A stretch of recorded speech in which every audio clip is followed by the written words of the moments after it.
Hey, it's Ryan J, and we're live, so please feel free to make comments, ask questions. Today, I'm thrilled to be talking to Broadway leading lady Kate Baldwin. She's a two-time Tony Award nominee, first for Best Actress in a Musical for her phenomenal performance as Sharon in New York City Center Encore's revival of Finian's Rainbow. Then for Best Featured Actress in a Musical, where she dazzled audiences as Irene Malloy, starring opposite Bette Midler in the recent revival of Hello, Dolly.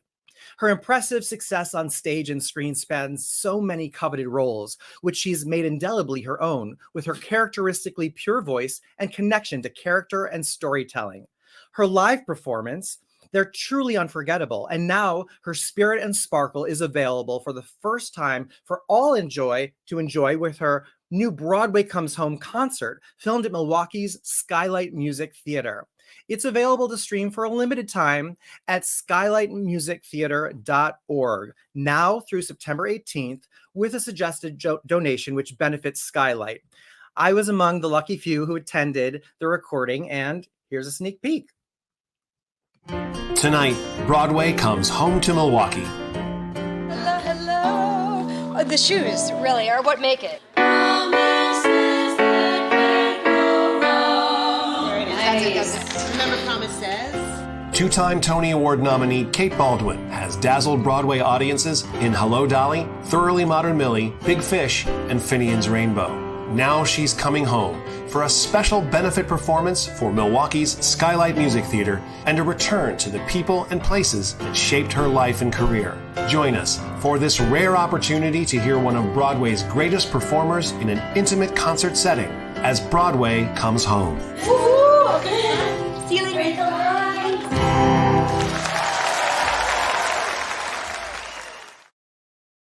I'm getting the chills all over again. As you just heard, some of her other Broadway credits include the original production of The Full Monty, Thoroughly Modern Millie, Wonderful Town, and originating the role of Sandra Bloom in Big Fish, opposite Wicked's original Fiyero, Norbert Leo Butz.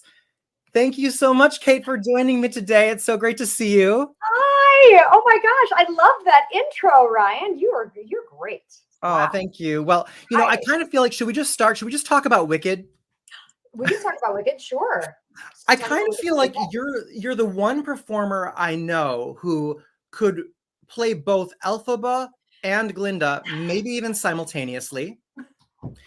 It might be a challenge for the makeup in a scene. What's funny is that when the original production was being cast and they were going to go to San Francisco and do the out-of-town tryout, I got called in as a double cover. Really? Yeah, I was. So when was this? 2000 or 2001? Yeah. 2002.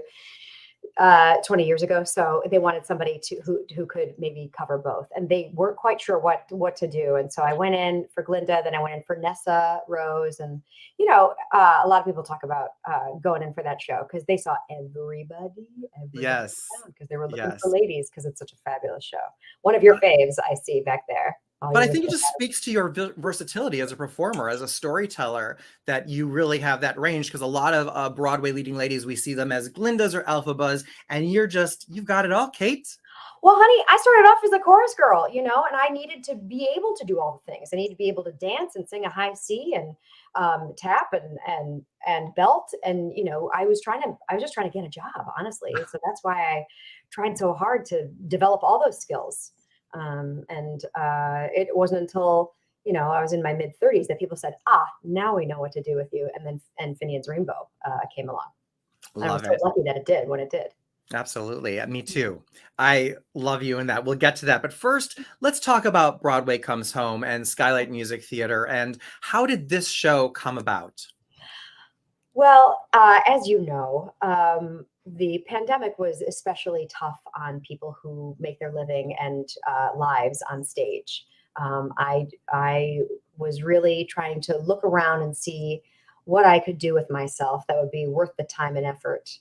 And when I was speaking with Michael Unger there at the Skylight, we were trying to dream up some kind of virtual project that we could offer. And we threw titles around of musicals that we could do with just me and my husband Graham, who's also a wonderful musical theater performer. Could we film it? Could we come there? How could we do it? And I said, Michael, why don't I just do a concert there? And I would love to use the Cabot stage and do something for Skylight in this moment when so many regional theaters were trying to figure out how to keep their audiences engaged. And then when I spoke with, we thought that was a great idea. And then I got to speaking with my friend Scott Silverstein, who is one of the co-founders of HMS Media, which is a company out of Illinois, out of the Chicago suburbs. And he and I had done, with his partner Matt Hoffman, had done a PBS special called First You Dream about 6 or 7 years ago together.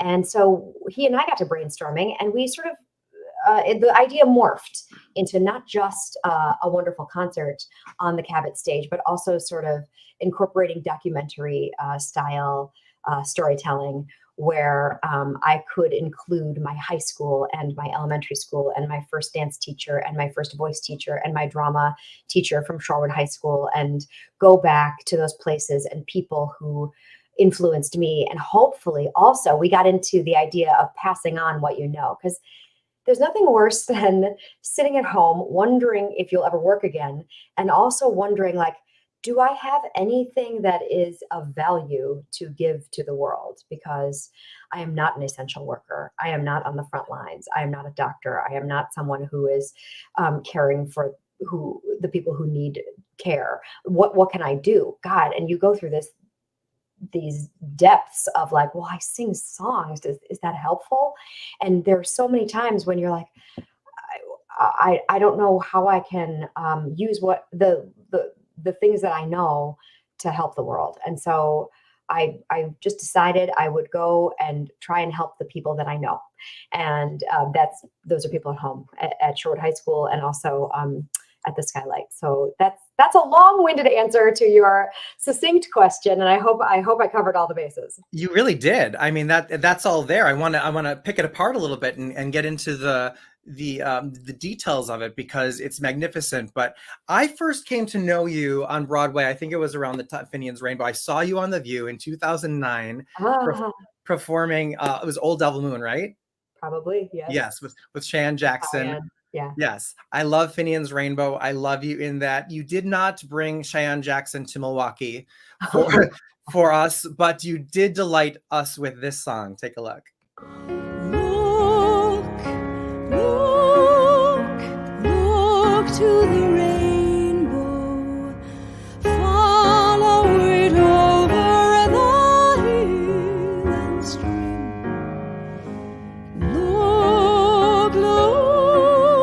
Look to the rainbow, follow the fellow who follows a dream. Kate, I love you. I love that. You know what's so funny is that my very first voice teacher, Lee Doherty Ross, who lived across the street from me in Shorewood, I gave her a copy of the video as I sent one to you too. And she wrote back, she said, "Oh, your mouth position is wonderful." always watching. Speaking of picking things apart, I was like, oh God, I am going to be showing this to all my teachers, and talking about how wonderful their work is. And they're going to be like, you could have done that better. But they haven't. They've just been complimentary. We're always learning, right? We're all always learning. Look to the Rainbow is, the lyrics were written by we share a love for this lyricist, Yip Harburg. And I'm wondering if you know where the lyric "Follow the fellow who follows a dream" comes from. Well, he used it twice, didn't he? He used it also in Wizard of Oz. You know it. Okay, good. I would expect you to know it. Yes. Do you know it in the context? It's they're talking about the wizard, right? The Munchkins. Mm-hmm. It was cut from the film, but the lyric was written for "Follow the Yellow Brick Road," and we're off to see the wizard, where it's, "Follow the rainbow over the stream, follow the fellow who follows a dream." Yep. So it's there, and I can't believe we're just saying in front of you. We are the same kind of nerd. Oh my God, we are. Kind of musical theater dork. Yeah. Welcome to our world. It's all there. But exactly. I like. Who wants to come join us? Have some coffee. Yes, please. It's all good. you sing more from Finian's Rainbow in your Broadway Comes Home concert. And you say also in it, and I love so much of what's great that I didn't get to witness in sitting in the audience live while it was filmed, is the behind the scenes, is the documentary aspect of it, which is spectacular. Seeing you walk through the streets of Milwaukee, taking us on your tour of Milwaukee, what your memories are, what molded you and helped you to become the star you are today, who appreciates coming back home, which is amazing that we have you. You know, we can own you that way and herald you, right? But in what way? You said that when you're singing songs from Finian's Rainbow, that it reminds you of Milwaukee and home. How so? Yeah. Well, when you sing a song like How Are Things in Glockamora, and in context, uh, Sharon is singing the song to her father, who has dragged her against her will to a new place. They are immigrants to the United States. They are from Ireland. And Sharon wants more than anything just to go back home. She says, I don't know anybody here. I don't like it here. I don't understand your motivation for coming over here and trying to set up a new life here. So she uses How Are Things in Glockamora as a tactic to try and get her dad to take her home. So, and what's more effective than showing just how homesick you are? So she tries, and Burton Lane and Yip Harburg said that they wanted to write a song that sounded like the most wistful Irish tune they could. And a lot of people said, "Oh yeah, where'd you find that song?" And they said, "Oh no, we wrote it for the show." So that was their craft. You know, they wanted to make it as wistful, as longing, as Irish as you could possibly be, with that melancholy inside of it.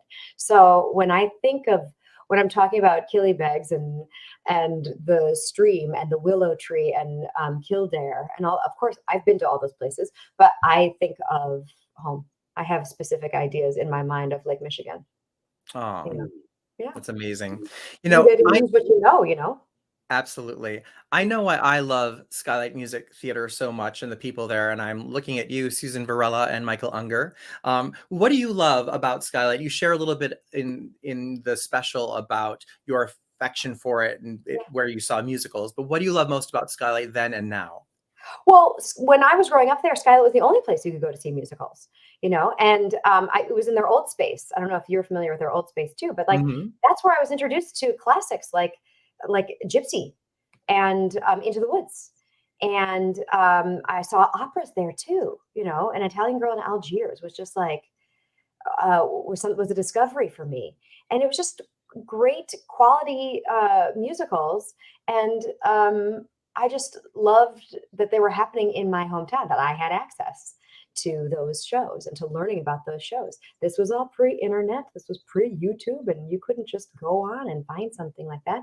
You had to go buy a ticket and sit and watch. And likewise, we had the ballet, we had the symphony, and we had First Stage, and all those companies that some of which have continued, and go see the Christmas Carol at the Milwaukee Rep every year too. So to me, growing up there, the downtown and the art scene was very rich, you know, and there was live music all over the place, and every summer festival, of course, had live music. So Skylight was just a part of that. And then they built this incredible Cabot Theater right as I was leaving town. Actually, I went off to college and came back, and there was this gorgeous, huge building, and that was, you know, there in the Third Ward, and the Third Ward has completely changed in the 25 years since I've left. And I love that Skylight has been a leader in that revitalization and all that change. I just think it's a fabulous spot, and I wanted more than anything. One of my goals in creating this program was to have people. I want people to feel proud of Milwaukee and the Milwaukee art scene and what it has, and to show it off. We're not so good in the Midwest. I know. I'm from there at showing off what we've got and celebrating what makes this town so great. So Yeah. I just wanted to sort of put a spotlight on the people and the place. It's what keeps me in the city, and it's what I really love about getting to be a theater critic. But I really think that's a title. I'm really more of a theater cheerleader, an arts cheerleader, and I love getting to do that here because it is, as you said, so rich in this city in so many aspects. From And you community don't know theater, how good you got it until you're gone. You know what I mean? that's very true. Oh, Yeah, I had fabulous access and opportunities as a kid, and that's because of where I'm from. So, Mhm. and you're a fabulous cheerleader. You're so good at it. Oh, I you watch your stop. stuff all the time. You're No, no, great. thank you. I can't think of you doing that because I won't be able to do it. But now, I love also how full circle this special is for you, that you come from here, you've made it, you've gone as far as you've gone, your star continues to rise and just, dazzle everyone. But then you came back and have done a master class and you continue to give back and work with the community. You went to Shorewood High School, you returned there and worked with some of the students there. We get to actually see you giving some tips to them in the class. And then you actually brought some of the students on stage with you, right? We have a clip, I believe, of you singing with, it is Clara McElfresh, right? And Ginny Yes, Mitchell. I that's get right. the name right? Yes, very good. Let's take a look at that because this is another powerhouse number. As I travel on, I left my troubles all behind me. Back there when I climbed on board. Jordan Rivers there and finds me. It's hard but not too wide to go. And alone. And as I go, I carry with me promises that can't go wrong. As I travel on, as I travel on,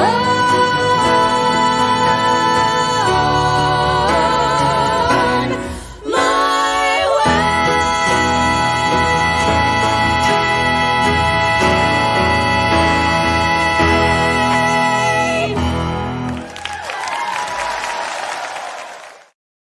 I can't.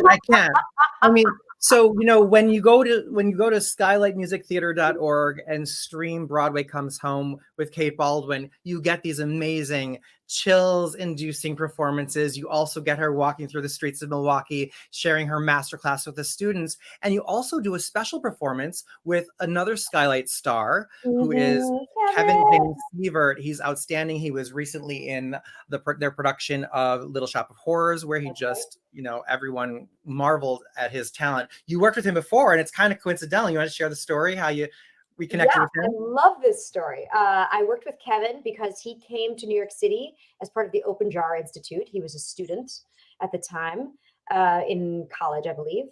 And yes, Morgan, it is. And I was lucky enough to be invited as a masterclass teacher that day. And Kevin was one of 6 students who got up to sing. And I was there to give coaching.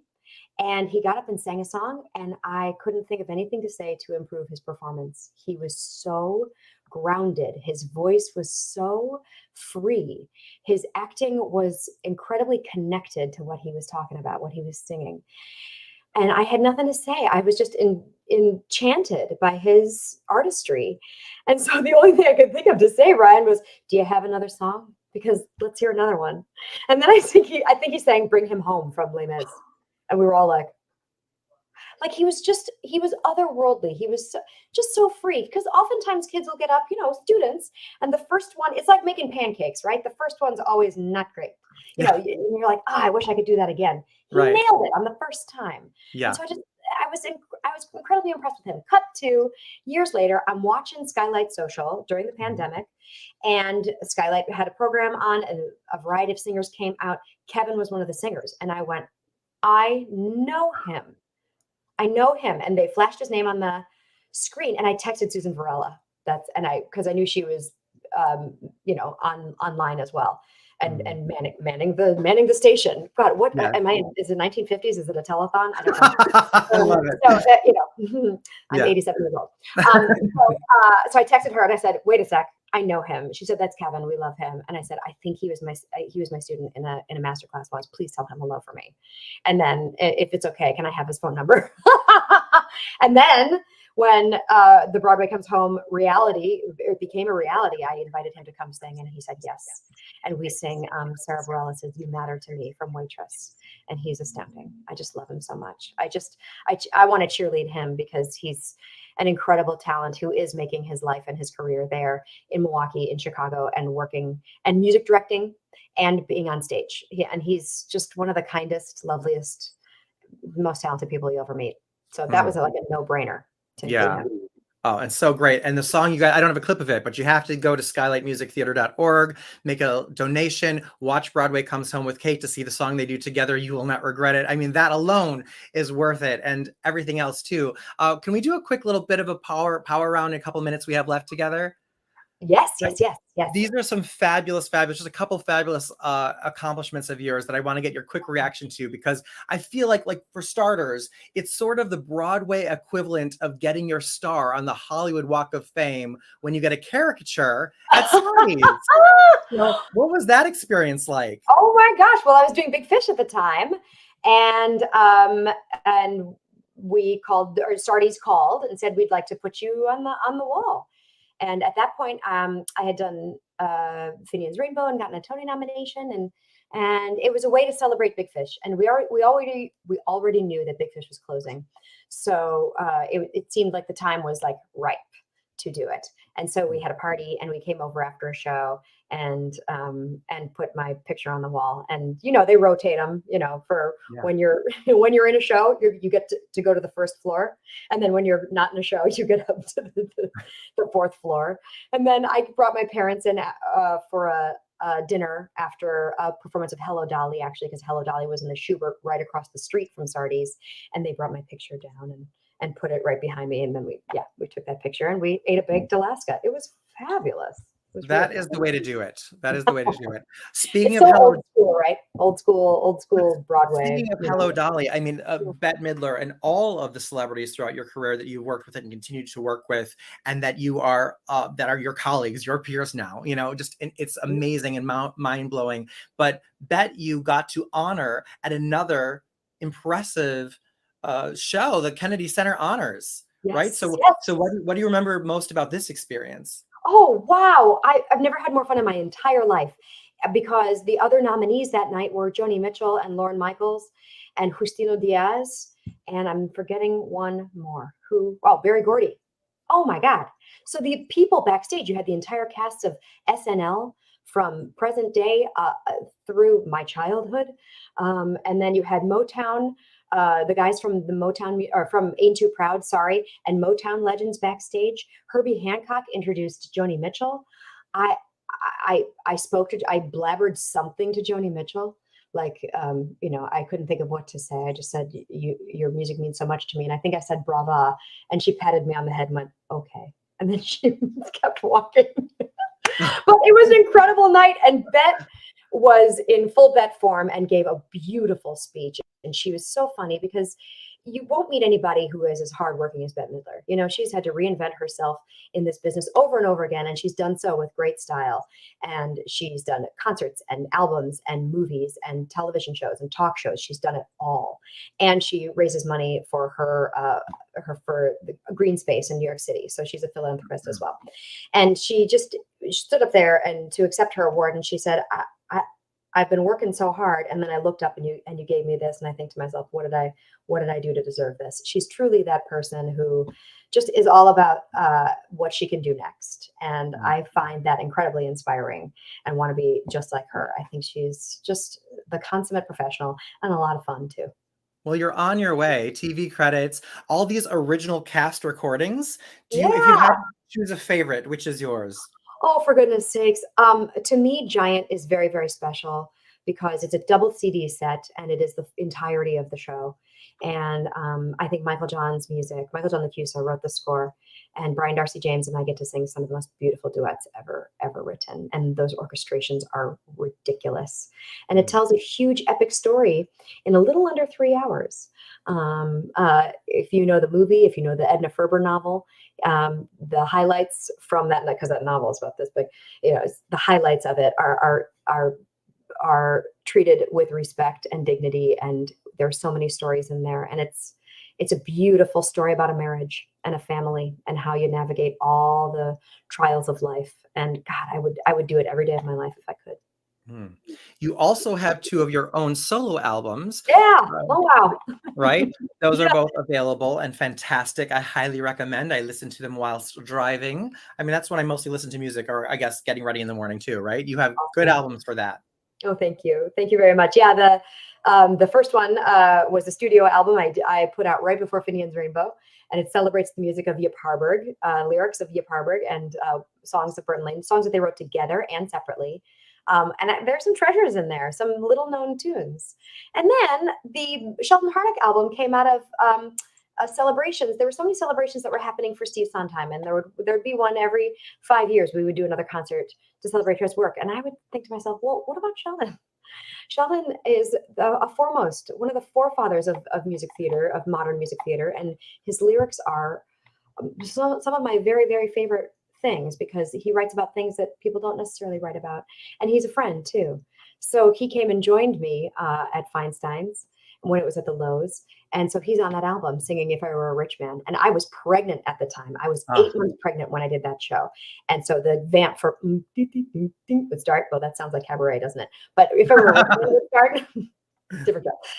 My child in my belly would start dancing. So that holds very sweet memories for me. And that's a live album too. So you get a little bit of the talking that we did in between songs. That's really Which fun. you are so good at. That's just the thing. It's like there are singers who act and actors who sing, and the master class you give to the students at Shorewood High School is about that, performing through song. And I can't think of anyone better at it than you, Kate. And so here we have the live album. We've got the Broadway Comes Home concert where we're seeing you give the class. We're seeing you actually practice what you teach in that master class. It's so phenomenal, all available at skylightmusictheater.org. I just also want to mention that you're currently getting ready to launch a show, 42nd Street at Goodspeed, right? This week. We start performances on Friday up at Goodspeed Opera House. We're doing 42nd Street. I'm playing Dorothy Brock, and I hurt myself yesterday trying to scrape my tap shoes because I tap in this. Now, oftentimes Dorothy Brock is sort of wheeled on and people dance around her. Well, not in this production. Randy Skinner is the director and choreographer, and he was Gower Champion's right hand in 1980 when the show was originally produced and put up. So Randy and his legacy have been with the show for 42 years. And so he has had this idea that Dorothy Brock should be a leading lady who dances. And so here I am tapping after so many years. And I wish I could have a conversation. Well, I'm going to call Pam Krieger right now and be like, my left flap is a little lazy. You got any advice? She would just say practice, I'm sure. But she's the one who started me on this. I can't believe that I have to. I mean, we're in the money, and I have a giant headdress on and a fringe dress, and we're flapping. Oh my gosh! Say a little prayer for me, Ryan. I want to see it. I will send all the prayers. Come on out. We start on Friday, and we're there until first week of November. Incredible. So anyone watching in the area, definitely check that out. And to keep in touch with Kate, she has her website. You can stay up to date with her at kate-baldwin.com. Follow her on Twitter and Instagram at @RealKateBaldwin. And Kate, I just can't think, can we do this every Monday? I would love to. Hours. Yeah, seriously. I'm just so grateful to you and grateful to Skylight for making this opportunity for you to come home, and to the production company that you worked with out of Illinois who put this all together. Again, it's Broadway Comes Home with Kate Baldwin, available at skylightmusictheater.org for a donation, which is so worth it to just get to see this show. And Skylight deserves it. I love it.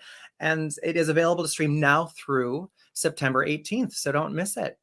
Thank you so much for your time and for cheerleading all of us. Always. Milwaukee is so lucky to have you. Oh, we are lucky to have you. I love you, Kate. Thanks. Love you too.